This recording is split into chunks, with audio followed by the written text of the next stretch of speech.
అందరికీ నమస్కారం. జూన్ 21వ తేదీ అంతర్జాతీయ యోగా దినోత్సవ సందర్భంగా మనందరం కార్తీక మాసం ధనుర్మాసం లాగా జూన్ మాసాన్ని యోగా మాసంగా గుర్తించి నెలంతా శారీరక మానసిక ఆరోగ్యాన్ని పెంపొందించుకోవటానికి నిజ జీవితంలో యోగాను ఒక భాగంగా చేసుకుని అందరూ ఆచరించాలని మన ప్రధానమంత్రి శ్రీ నరేంద్ర మోడీ గారు మరియు ఆంధ్రాను యోగాంధ్రగా మార్చాలని ఆంధ్రప్రదేశ్ ముఖ్యమంత్రి శ్రీ నారా చంద్రబాబు నాయుడు గారు ఇంటింటికి యోగా చేరాలని సంకల్పించారు. ఇందులో భాగంగా ఇంటింటికి యోగా కార్యక్రమానికి మీ అందరికీ స్వాగతం. ఈరోజు ఉత్కటాసన్ విశేషత తెలుసుకుందాం. ఏమనుకుంటున్నారా? స్కూల్లో మనం ఎప్పుడన్నా తప్పు చేసినప్పుడు పాఠాలు సరిగా అప్పచెప్పనప్పుడు మాస్టర్ గారు మనకి పూర్వం రోజుల్లో గోడ కుర్చీ వేయించేవారు. ఆ గోడ కుర్చీనే ఉత్కటాసన్. తెలుసో తెలియకో మాస్టర్ గారు వేసిన శిక్ష శరీరారోగ్యాన్ని పెంచడానికి ఎంత ఉపయోగపడుతుందో ఈ ఆసన విశేషత తెలుసుకుంటే అదే ఫలితం అన్నమాట. గోడ కుర్చీ అయితే మనకు తెలుసు కదా, గోడ కానుకున్న తర్వాత మోకాళ్ళ మీద బెండ్ అయి ఉండటం. ఇప్పుడు ఇక్కడ గోడ సపోర్ట్ లేకుండా గోడ కుర్చీ వేయటం అనేది ఈ ఉత్కటాసన్.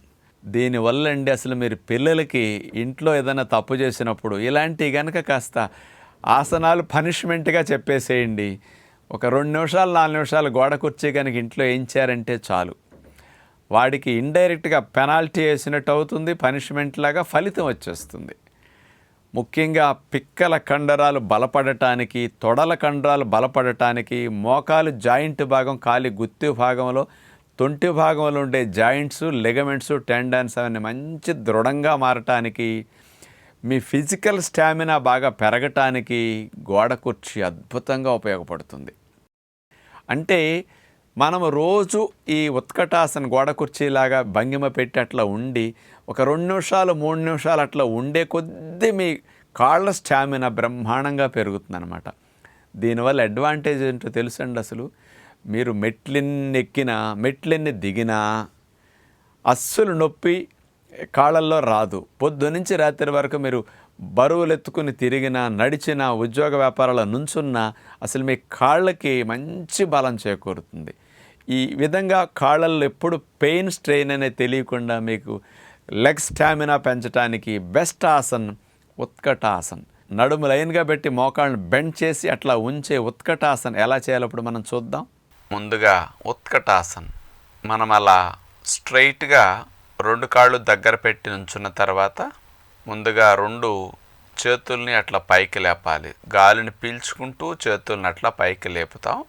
పైకి వెళ్ళిన తర్వాత చేతులు నమస్కార ముద్రలు అట్లా పెట్టిన తర్వాత 2 కాళ్ళను మోకాళ్ళ దగ్గర బెండ్ చేసి, గోడ కుర్చీ వేసినప్పుడు మనం ఏ విధంగా బెండ్ చేసి కూర్చుంటామో, వంగుతామో, సేమ్ అదే మాదిరిగా అలా మోకాళ్ళను బెండ్ చేసి గోడ ఆనుకోవడానికి లేకపోయినప్పటికీ ఉత్కటాసన అదే భంగిమలో కదపకుండా, అంటే మోకాళ్ళ మీద ఆ యాంగిల్ వరకు అట్లా వంగి కదలకుండా అట్లాగే ఉండాల్సి ఉంటుంది.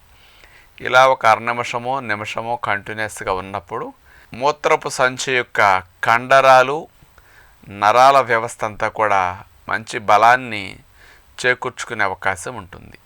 ఆసనం తీసేసేటప్పుడు గాలిని వదిలేస్తూ చేతులను పైనుంచి కిందకి దింపివేస్తాం. ఉత్కటాసన్ చేసే పద్ధతి చూడటం జరిగింది. బాగా మోకాళ్ళ నొప్పులు ఎక్కువ ఉన్నవారు, పెద్ద వయసు వారు, ఇలాంటి వారు చేయొద్దు. కాళ్ళల్లో బాగా ఇబ్బంది ఉన్నవారు కూడా చేయొద్దు. బాగా బరువు తగ్గాలనుకున్నవారు, తొడలో సీటు భాగం బాగా తగ్గాలి, స్త్రీలకు పిక్క భాగంలో కూడా కొవ్వు బాగా కరగాలంటే అలాంటి ఒబిసిటీ ఉన్నవారికి ఈ ఉత్కటాసన్ చాలా బాగా ఉపయోగపడుతుంది. మరి పిల్లలందరికీ ఇట్లా చిన్నప్పటి నుంచి రోజు ప్రాక్టీస్ చేయించగలిగితే, ముఖ్యంగా ఈ రోజుల్లో పిల్లలు చాలా వీక్గా ఉంటున్నాయి వాళ్ళ కాళ్ళు చూస్తే, వాటిని స్టామినా పెంచడానికి ఇది బెస్ట్గా ఉపయోగపడుతుంది. కాబట్టి ప్రయత్నించండి. పిల్లలు మనకంటే బాగుండాలని పెద్దలందరం కోరుకుంటాం, కానీ మనకంటే అనారోగ్యంగా, మనకంటే బలహీనంగా ఈ రోజుల్లో పిల్లలు తయారయ్యారు.